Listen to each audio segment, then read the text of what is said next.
bago nyo i-try ang inyong mga unit o paglaruan ang inyong mga airsoft, is dapat talagang may eye protection tayo.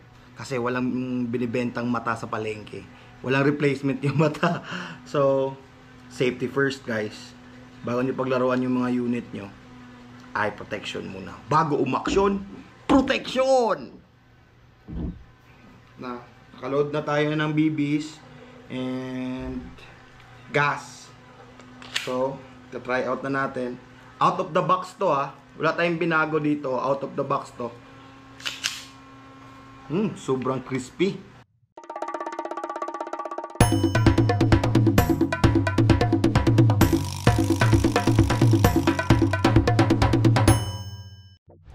Oh, gawas na ako sa gawas. Daraw. Kamo ng truck na puti.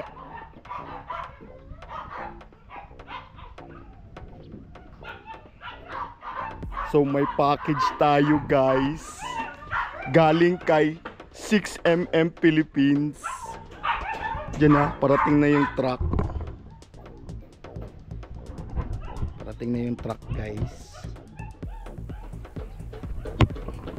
Ayan na.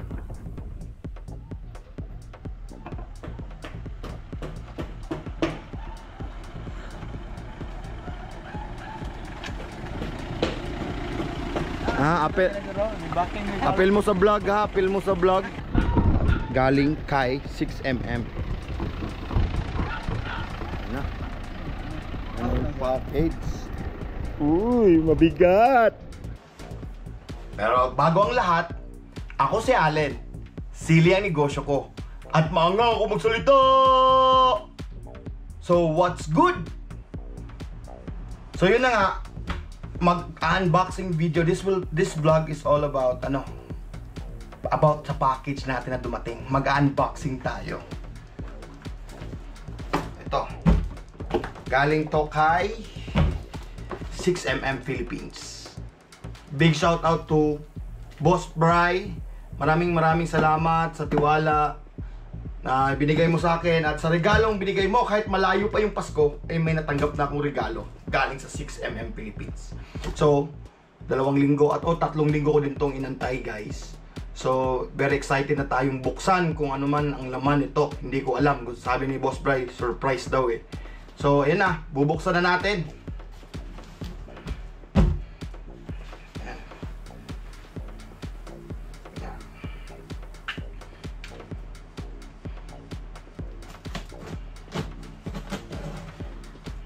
So, ano kaya ang laman?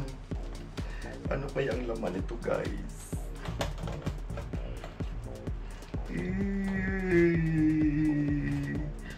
Ano kaya ang laman?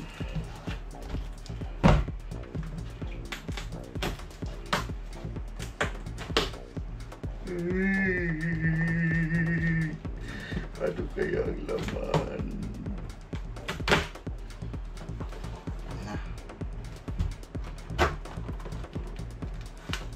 Siya yung pinakaunang naniwala sa atin sa ating paggawa ng content about airsoft, is 6mm Philippines. Ayan na. Ayan na. Ayan na. Ayan na. Ano kaya ito? Ano kaya ito? Ang daming foam.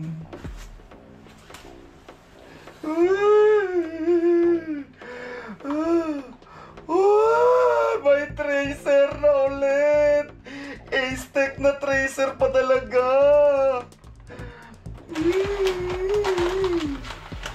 Oh, I think this is tracer BBs din. Tracer BBs din yata. Unang lumabas is ito, tracer guys. Kita nyo naman, may presyo pa. 2.8 yan. May BBs.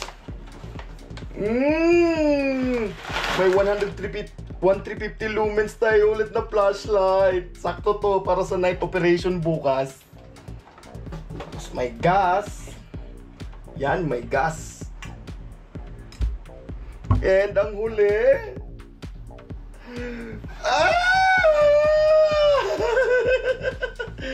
May bago tayong pistol, guys. May bago tayong pistol. Big shoutout sa 6mm Philippines sa mga pinamigay nila. Grabe. Inumpleto ni boss. Yan, may tracer, may gas, may flashlight, may pistol, tsaka may BBs pa. So, ngayon ang gagawin natin is i-review natin tong pistol na pinadala niya sa atin. Ito ay Lancer Tactical Nightshade. So, high kappa pa rin siya. And saktong-sakto is marami tayong extra magazines para sa ating para sa high kappa. So, bubuksan na natin yung pistol. Wow! Ayan, Lancer Tactical na pistol, guys. Ayan. Saktong-sakto sa atin kasi high kappa lover tayo. Ayan. Lancer Tactical Nightshade. Ang gagawin natin ngayon, guys, is try out natin yung ating bagong pistol. So, meron tayong range finder dito and chrono. Ang una natin gagawin is chrono muna natin. Sa pag-try out natin ng ating pistol is, syempre, lagyan muna natin ng gas. Yung magazine. 1, 2, 3, 4, 5, 6, 7, 8. So, ayun, 8 seconds. Napagdiin ng gas since wala talagang laman. Sa inyo na yan kung ilang seconds yung i-detain yung mga gas nyo. Sa akin, 8 seconds lang max. So, lagay tayong BBs. Ang gamit nating BBs is 0.25. So, yun din ang nakaset sa chrono natin. 0.25. So, maglagay lang tayo ng 2, 4, 6, 8, 10 rounds para i-try natin kung gaano kalakas ang Lancer Tactical Nightshade. Bago nyo i-try ang inyong mga unit o paglaruan ang inyong mga airsoft is dapat talagang may eye protection tayo kasi walang binibentang mata sa palengke, walang replacement yung mata. So safety first, guys. Bago nyo paglaruan yung mga unit nyo, eye protection muna. Bago umaksyon, protection! Nakaload na tayo ng BBs and gas. So, try out na natin. Out of the box to, ha. Wala tayong binago dito. Out of the box to. Sobrang crispy. Ayan, ha. I-on natin yung ating chrono. Yan, point na yan siya dyan sa karton. So, nakaset siya sa 0.25. Ayan. Nakaset siya sa 0.25 na BBs. So, puputok na natin siya. Try natin iputok. Ayan. Wow! Ayan, guys, ayan yung FPS niya, 335 FPS siya sa 0.25 na BBs. Ayan, 333. So, ayan, 330 siya average sa 0.25 na BBs. Ngayon, ang next na naman i-check natin is ang range niya, kung hanggang saan siya aabot. Next nating ita-try is yung range. So ayan, ito yung range finder. Tapos i-check na rin natin yung accuracy niya. So let's go. Sakto, may ganito tayo para pag-practice na natin. Ito yung titirahin natin. Ito yung titirahin natin yung ating target. Magpi-plinking tayo, guys.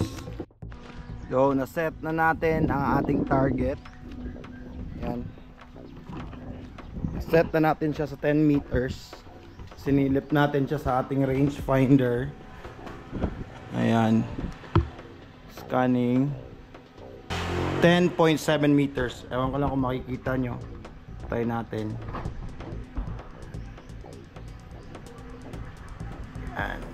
10.7 meters yan guys. Yan, 10.7 meters. Try natin yung unit sa 10.7 meters. Ipuputok na natin siya.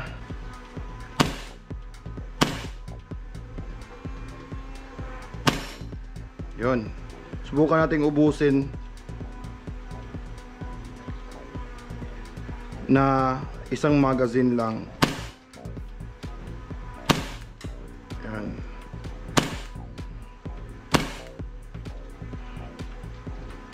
So nakalagay sa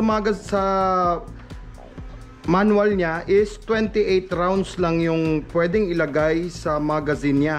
Pero tayo, para hindi madaling masira yung spring, lalagyan lang natin ng 23 to 25 BBs lang.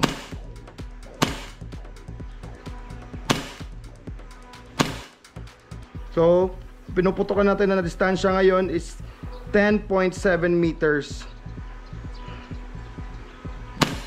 Yun, nakatama pa rin naman siya. Although, disclaimer hindi tayo magaling sa marksmanship Tapos, sobrang liliit ng tinitira natin ngayon. Hindi katulad pag naglalaro tayo ng mga tao yung tinitira natin. So, mas malaki, mas madaling tamaan. Ito medyo mas mahirap to kasi nga, mas maliliit yung tinitira natin. Nakakuha na tayo ng 3.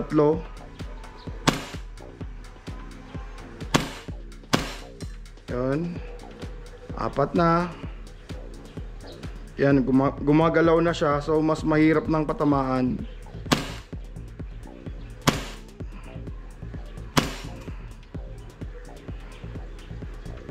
Yan. Sana maubos natin to. Subukan natin patamaan yung moving.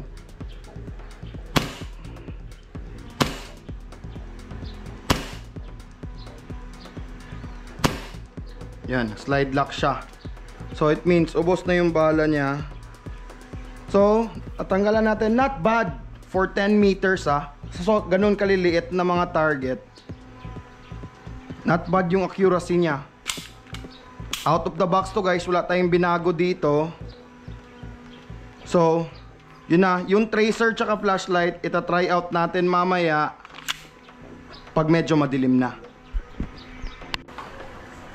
While waiting na dumilim, naisipan kong subukan na i-stress test siya na gaya ng pagpapaputok natin habang naglalaro tayo na may mga kalaban tayong ibang players. Subukan natin siyang i-stress test. So, lagyan na ulit natin ng 20 to 25. Since ang max niya is 28, hindi natin sinasagad para hindi masira agad yung spring natin. Ganun yung care na ginagawa ko sa aking magazines para tumagal yung mga magazine spring natin. Hindi natin pinupuno masyado. Kunyari 28 lang, gaya nakalagay sa manual nito, 28 lang, pero yung nilalagay natin 20 to 25 BBs lang. Hindi natin sinasagad para hindi masira agad yung spring. Yan. So gas tayo konti. 1, 2, 3, enough na yon. So continuous na putok yung gagawin natin ngayon. So yan.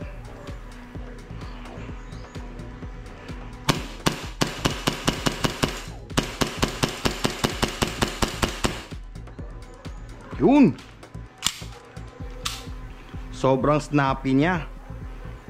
So naisipan natin na i-try out na din natin yung range niya, hanggang saan niya kayang tumama, kung gaano kalayo at hanggang saan na range siya accurate pa. Yung accurate pa yung tama niya. So gagamitin natin ulit ang ating range finder. Ang magiging target natin is yung puno ng papaya na yan. Yan, kung nakikita nyo yan. Yung puno ng papaya na yan. Susukatin natin ang range sa ating range finder. Yan. Ilalagay natin doon sa puno ng papaya yung ayan. Yung puno ng papaya na yan. Tapos scan natin kung ilang meters. So 24.5 meters. So papakita natin sa inyo. Try natin kung masisilip ba. Yan, 24.5 meters. So doon natin ipuputok yung bagong pistol natin, yung Lancer Tactical Nightshade. Lagay tayo ulit ng BBs.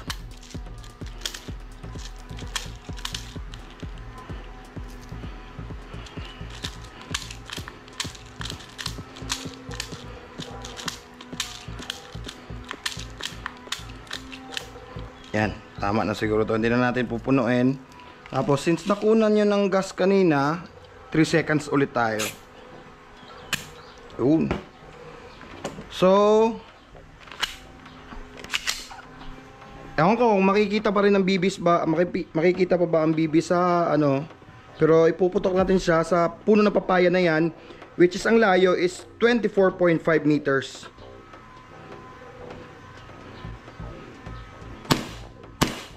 Ayan guys, tuwid na tuwid pa rin yung bala kahit 24.5 meters na ang layo. So medyo umahangin. Yan. Sa 24.5 guys, tuwid na tuwid pa. Ayan o. Ayan o. Tuwid na tuwid pa. Sa puno na papaya. Ayan. So we are firing sa range ng 24.5 meters. Tuwid na tuwid pa yung bala. So out of the box to, wala tayong binago dito. Ganun kaganda ang tapon ng Lancer Tactical Nightshade. Yan. So mamaya itatry out natin tong Skywood na flashlight na pinadala din sa atin ni Boss Bry of 6mm Philippines. Again, thank you sa 6mm Philippines sa pinadala nilang bagong pistol, flashlight, tracer, gas, tsaka BBs. Yan. Sa pag-aantay nating dumilim, nakatulog tayo. So time check, it's 7:30 na and it's madilim na. So susubukan natin yung tracer tsaka yung tracer BB ng Lancer Tactical, and syempre yung Skywood's flashlight natin na 1350 lumens daw ito guys. So para na siyang headlight ng motor. Yan, subukan natin. So may ambi din yung ano niya, yung switch niya, and pwede sa left, pwede ka sa right mag-on. May mga mode siya. May ganitong mode. Yan. May blinking. Ayan. Tapos pwede nang ka-on lang siya palagi. Ayan. Ayan yung ilaw ng flashlight niya guys, kung gaano kaliwanag. 1350 lumens yan. Kitang kita talaga yung kalaban natin pag nag night operation tayo. So yan, nahihirapan ako kasi left hand yung gamit ko eh. Ayan.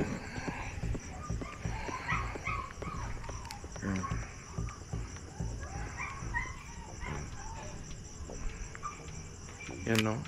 Yan. Yan, may blinking din siya. Yan. Saka full on. Ayan, kahit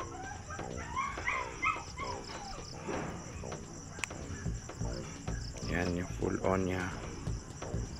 Yan, kitang kita talaga yung kalaban natin. 1350 lumens. Para na siyang headlight ng motor guys. Yan. Yan yung Skywood's na flashlight natin. So next na iti-try natin is yung ating Aztec C na tracer. Ano natin gagawin is maglagay tayo ng tracer BBs sa ating loader. Yan. May tracer BBs din na Lancer Tactical. Yan, konti lang. Tapos load natin. Gaya na sabi ko kanina, 20 to 25 BBs lang ang ilagay mo sa iyong high kappa para hindi madaling mag-loose yung spring mo.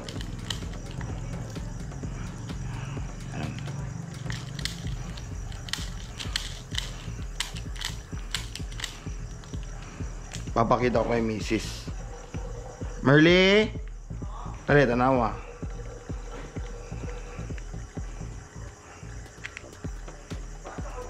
So, ikabit natin yung ating tracer.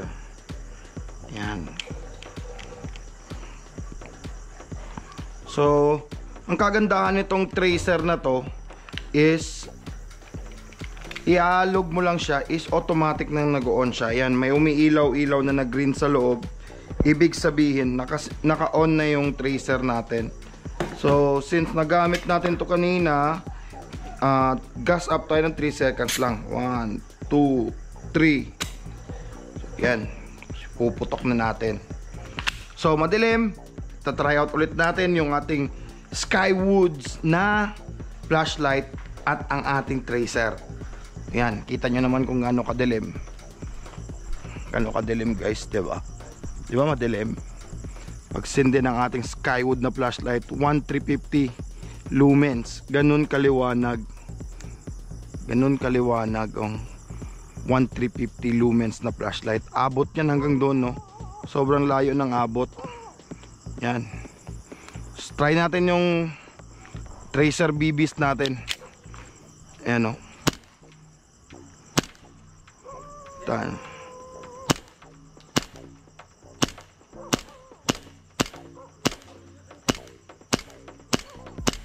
Ayun. Star Wars, Star Wars. Yun. So, ito yung ilalaro natin bukas ng gabi since may night operation pistol game tayo. Gagamitin natin tong bagong laruan natin. Again, big shout out to Sir Brian of 6mm Philippines sa magang pamasko na ito. Sobrang ganda. Sobrang ganda ng Lancer Tactical Nightshade, Skywoods flashlight, 1350 lumens yan guys. Again, oh. Kasing liwanag na ng headlight ng mga motor nyo. And ang ating Aztec C Brighter C, Aztec Brighter C Tracer. Star Wars, pang Star Wars natin to. Star Wars mode tayo bukas sa pistol game. And that's it. Sana ay nagustuhan nyo ang video na ito. Don't forget to like, share, and subscribe. No hate, just brut brut. Labuyugang out.